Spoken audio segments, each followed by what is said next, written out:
accident ihambo uphumelele umkhulu wamaphoyisa e-CID Bulawayo, u-acting DCI for Bulawayo Province e-CID. Namhlanje singama-CID, omama be-CID besicommemorate i-Cultural Day, siqakathekisa amasiko ethu, but at the same time singakhohlwa njalo imandate yethu njengamapholisa eyokukhangela izindaba zamacala abe edalwa lapha koBulawayo. Amongst them ade siwadiscussa namhlanje amacala awokudlwengula lamacala awezidakamizwa. Njenge-CID Bulawayo sithi hayi, indaba zezidakamizwa seziphambanisise umphakathi kakhulu. Abantwana bayaphambaniseka, izimuli ziyaphambaniseka, akusela ukuthula phakathi koBulawayo ngenxa yezidakamizwa. Even lokudlwengulana, ithi bazali khangelanini even abantwana ukuthi abantwana libatshiya lobani, even nxa besiya ezikolo ukuthi abantwana bahamba lobani.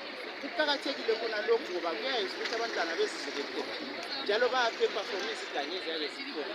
Kuqalisa njalo futhi njenge-community ukuthi lapho esabe sikwazi khona ukuthi khona kulabantu abayenza ngokwezidakamizwa endaweni enje, amafoni amapholisa avulekile, ama-police station avulekile.